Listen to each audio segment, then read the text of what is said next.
Vocês devem estar acompanhando aí o caso da mulher que foi flagrada pelo marido tendo relações sexuais com um mendigo dentro do próprio carro. Em depoimento à polícia, ela disse que teve uma espécie de visão divina, onde ela contemplava o rosto de Deus e, ao mesmo tempo, o rosto do seu marido, Eduardo, ali no morador de rua, no mendigo. E que toda a história começou bem na frente da sogra e da filha, e ela dizia que era uma espécie de propósito divino que ela precisava cumprir, e de certa forma no depoimento ela coloca meio que a culpa na sogra, dizendo que a sogra plantou uma espécie de dúvida no coração dela. Agora, no meio disso tudo, a gente ainda não ouviu e não parou para analisar a versão do marido traído e também do mendigo. Boa noite, eu sou Eduardo Alves, venho informar que estão gerando conteúdo ofensivo. Bom, que tipo de conteúdo ofensivo que ele está se referindo? Seriam os memes? Infelizmente, isso acabou se tornando virtualmente cultural no Brasil. Contra a honra da minha esposa, onde sofreu violência sexual aqui na cidade de Planaltina DF por um morador de rua. Com todo respeito à dor desse rapaz, quem de fato teve a sua honra manchada, teve sua honra ferida e teve de fato ali um prejuízo muito grande moralmente, psicologicamente e emocionalmente falando, é ele mesmo.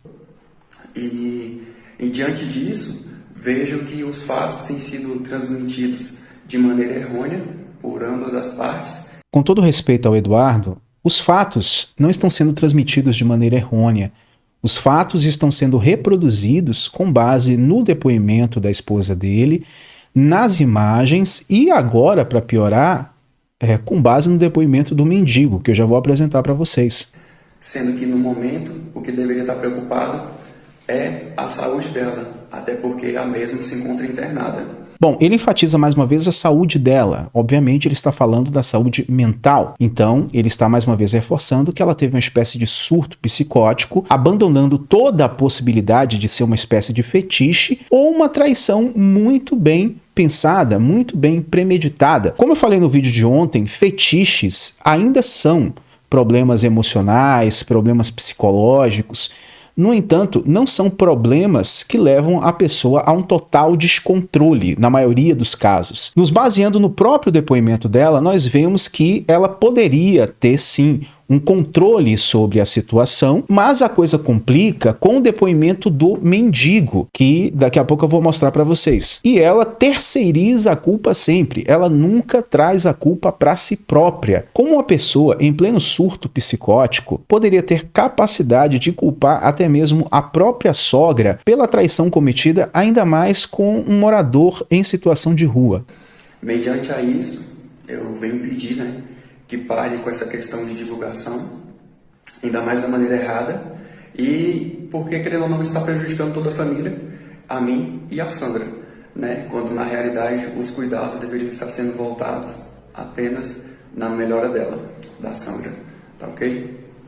Mais uma vez, com todo respeito a esse rapaz, inclusive eu me coloco no lugar dele e imagino o quão sofrido isso deve ser, parece que ele está mais preocupado com a imagem da esposa, do que com os seus próprios sentimentos. A gente confunde muito amor com falta de amor próprio. A gente acha que amar o outro é sempre negar o amor próprio, o cuidado próprio, os princípios, os valores próprios. E se de fato essa mulher, psicologicamente falando, está à beira da loucura, é completamente compreensível esse posicionamento dele. Agora, pelo que parece, eu não acredito que seja esse ponto. E muitas vezes a realidade é dura demais para se enxergar. E da mesma forma que essa mulher ela pode ter uma espécie de fetiche de fazer sexo com pessoas em situação de rua, o marido pode ter um certo fetiche na própria esposa ao ponto de não conseguir abrir mão do relacionamento por ser um escravo sentimental. E tem também aquela questão, poxa, eu não quero que o tempo que eu investi, a energia, os recursos financeiros que foram investidos no relacionamento, na família e tal, sejam perdidos. Então, encarar esse tipo de realidade é difícil. E aí a pessoa acaba entrando em processo de negação. E o amor próprio vai ralo abaixo. E muitas vezes, como eu falei, traições perdoadas, principalmente por homens, se baseiam em fetiches, né? Em sensações de posse. O cara não quer abrir mão de jeito nenhum da mulher que ele ralou para conquistar, do tempo que ele investiu, ou às vezes ele fica apenas obcecado mesmo com a mulher, não quer perder de jeito nenhum. Tipo assim, ele tem uma sensação de posse muito grande e ao invés dele acordar com o baque, ele simplesmente se apega ainda, ele tenta proteger o seu território já invadido e expulsar aqueles que invadiram o seu território. E quando você olha aí o perfil desse rapaz, dentro dos padrões de beleza estabelecidos, ele não tem um perfil da beleza estabelecida, ele construiu a sua própria beleza. Ele é um cara shapeado, um cara que trabalhou o próprio corpo, faz um corte de cabelo legal, tenta fazer a sua sobrancelha. Ele se construiu, ele construiu a beleza dele, né? Não foi uma beleza que nasceu naturalmente com ele. Ou seja, provavelmente, assim como a maioria de nós que nascemos fora desse padrão de beleza estabelecido, com certeza sofreu rejeições, não teve poder de escolha na adolescência. Então, quando você se depara com um casamento, com um relacionamento sério, com uma mulher 10-10, no caso dela eu diria que ela é uma 9-10, 8-10, você meio que sente como se tivesse conquistado um troféu. Muito diferente dela, que aparentemente tem uma beleza física natural, que acompanha ela desde a juventude, e alguém que sempre teve poder de escolha, né? O homem, com o passar do tempo, ele constrói o seu poder de escolha, que não é lá nem tão grande assim, e mesmo construindo esse poder de escolha, o homem muitas vezes não consegue uma atração genuína por parte das mulheres, mas sim uma atração condicionada. Por quê? Porque ele construiu um corpo, porque ele construiu ali uma estabilidade financeira e etc. Principalmente quando é um cara que, de aparência, é um ex-beta, e aí se construiu fisicamente e conquista uma mulher que normalmente somente os alfas conseguem ter acesso. Agora eu quero mostrar para vocês o lado do morador de rua. O que mais espanta no depoimento é que o morador de rua deixa claro que a situação foi consensual e quem tomou iniciativa, 100% da iniciativa foi ela. Em depoimento prestado na delegacia, o morador em situação de rua contou aos policiais que, por volta das 21h30 de terça-feira, um carro parou nas proximidades da escola paroquial em Planaltina.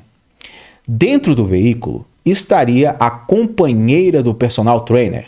Segundo ele, a mulher o chamou e pediu para que se aproximasse. Logo em seguida, teria dito: "Vamos brincar?" Na sequência, o morador de rua disse ter sido convencido pela mulher a entrar no veículo. Afirmou ainda que, enquanto estava nu e tendo relações com a motorista no interior do carro, um homem bravo invadiu o veículo e teve início uma briga. Será que esse morador de rua mentiu? Se esse depoimento do morador de rua for verdade, nós chegamos à conclusão de que, muito provavelmente, essa não é a primeira vez que tal situação acontece. E pela forma tranquila no vídeo que o Eduardo aparece para falar sobre o caso, talvez ele tenha até mesmo conhecimento de outras situações e já lidou com isso de uma outra forma. A diferença é que, dessa vez, se tornou uma grande vergonha nacional.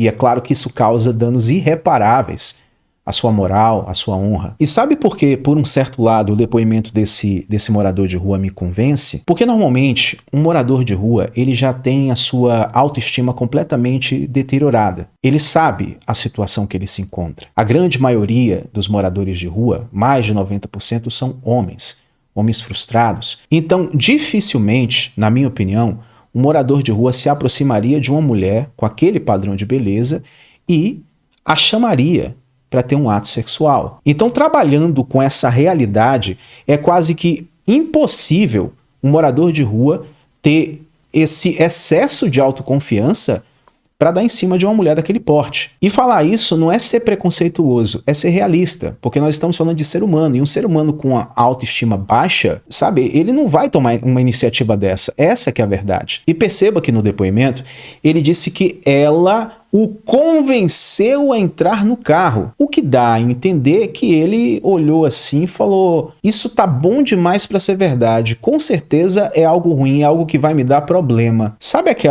aquele ditado, quando a esmola é demais o santo desconfia? E acabou gerando problema sim, levou porrada, enfim. Eu chego à conclusão que possivelmente isso pode ter sido ou um fetiche ou uma espécie de vingança planejada. Não vou fazer para que o Eduardo saiba mesmo o que foi que aconteceu. E trabalhando com a hipótese de que realmente ela esteja à beira da loucura, só nos resta desejar de fato toda a melhora do mundo e superação. Particularmente, eu me encontro mais preocupado com a situação desse rapaz. No entanto, como fica difícil de acreditar que ela realmente teve um ataque de loucura, eu chego à conclusão que eu não devia estar tão preocupado com ele, porque parece que nem ele está preocupado realmente com seu amor próprio.